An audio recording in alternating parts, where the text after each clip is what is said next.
The past decade has forever changed our understanding and experience of homeland security. We have learned that threats to our physical existence are as unpredictable as they are varied. From hurricanes to mega-terrorist attacks, cybervillains to industrial accidents, each and every response must all be analyzed and prepared for.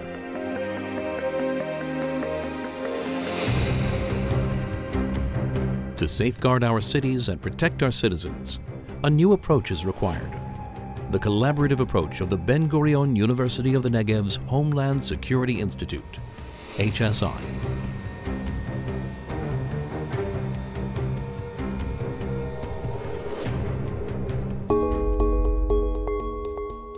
Here, researchers like Dr. Oren Sadot are specializing in high-speed phenomena such as shock waves, blast waves, and their interaction with structures, including buses. One big step forward that we did in this lab is developing the blast simulator, which can give us the ability to conduct a real blast explosion in a small scale size of physical understandings that in time will help the engineer to design and develop protective means for infrastructure, houses, and vehicles.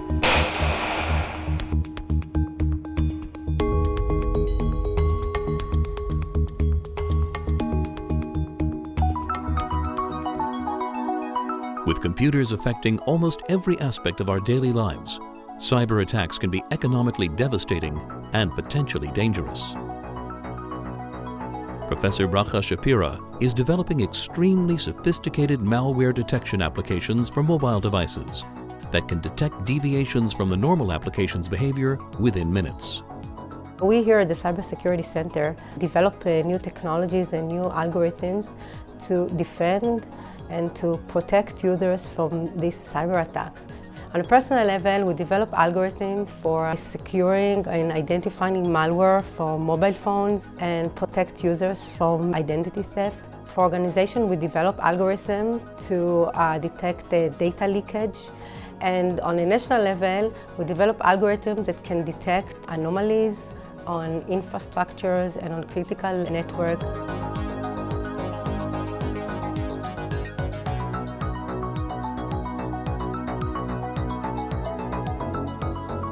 Understanding political and cultural rhetoric is highly important for intelligence analysis.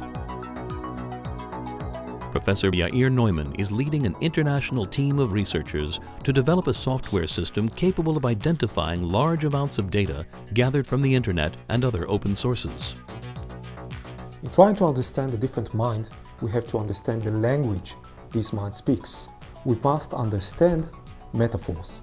So our first task is to teach the computer to differentiate between metaphorical language and simple literal language. It means that the computer has to automatically differentiate between a sweet baby, which is a metaphor, and a sweet candy, which is a literal use.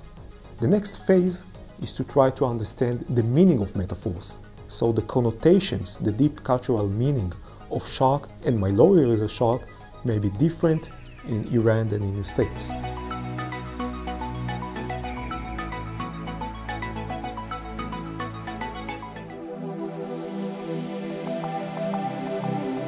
Professor Dan Bloomberg and Professor Stanley Rotman work together to utilize the full potential of remote sensing when identifying risks. Remote sensing refers to the use of sensor technologies to detect and classify objects on Earth by understanding the way waves, mostly light waves, propagate from a sensor or from the sun to Earth and back to the sensor.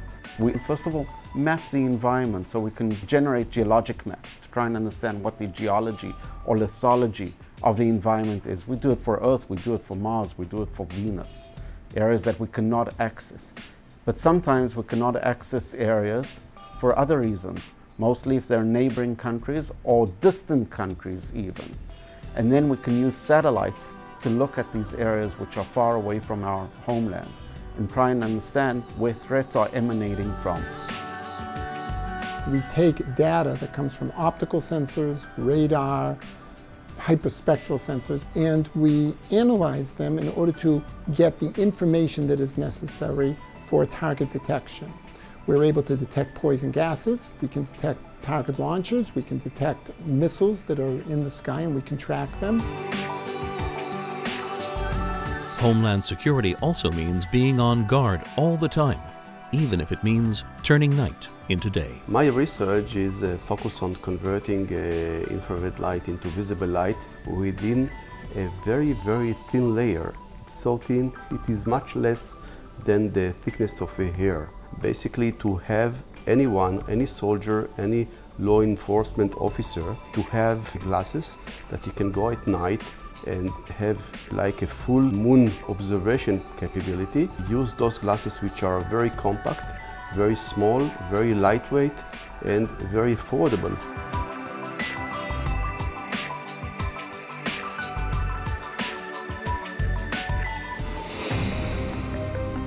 Satellites provide Israel with a technological edge over its neighbors. The Homeland Security Institute is working with local industries and the Ministry of Science to help Israel maintain its strategic advantage in this critical field. One of the major elements within the spectrum of space mission architecture is the satellite and its environment, the orbit. My research focuses on the analysis and design of methodologies to learn, model, estimate and controls systems within orbits and satellites systems. Today, at Ben-Gurion University of the Negev, I see the huge potential of its researches in the field of space technology. BGO projects such as nanosatellites will be a great contribution to Israel's technology and security.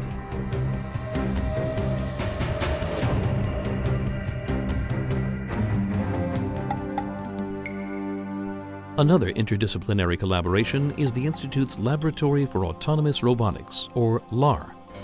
A wide variety of unmanned vehicles and instrumentation technologies have been developed for defense, industrial, and oceanography applications. The LAR is currently leading ROBIL, the only foreign team accepted to participate in the United States' Department of Defense, DARPA's Robotics Challenge. The basic idea is to create platforms that are able to behave like a human being, take decisions and move in complex environments that are dangerous to human beings or are difficult in terms of manpower. Our systems are applied in the areas of homeland security, industry, even in medicine application and in healthcare.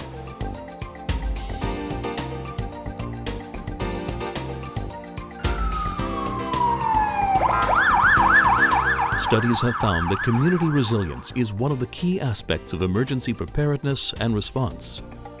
This includes first providers, healthcare systems, and psychological support during and after an emergency.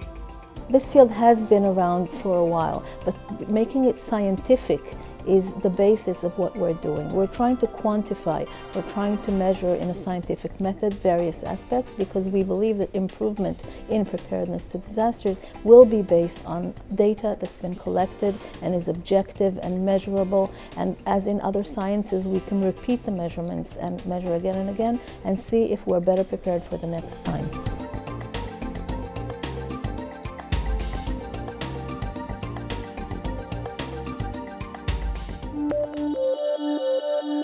Israel's National Water Authority manages and protects the country's vital water system. The Institute is continuously working on novel sensing devices that can provide real-time alarms whenever a hazardous compound is detected in the water supply. The National Water Authority and the National Water Company Mekorot adopted, based on our research, different alternatives for water supply in case of catastrophe. We are very proud in Israel that the distributed water within our national water system, the mains, the laterals, are drinkable water. It is not trivial. It takes a lot of effort to protect the quality. Biological sensors as well as chemical sensors, some of them developed in our university, are now functioning in key points, stations, along the national water carrier. Here at Ben-Gurion University, we have a very good relationship with the industry in many fields, but particularly in homeland security. We understand the importance of protecting people from real immediate dangers. natural or man-made disasters, and our focus is on life-saving technologies. Diverse faculties and disciplines, each staffed by renowned experts working on cutting-edge scientific research and development projects. And when they come together, they form a unique interdisciplinary vanguard against man-made and natural threats. That's the Ben-Gurion University of the Negev's Institute for Homeland Security, keeping us safe today and tomorrow.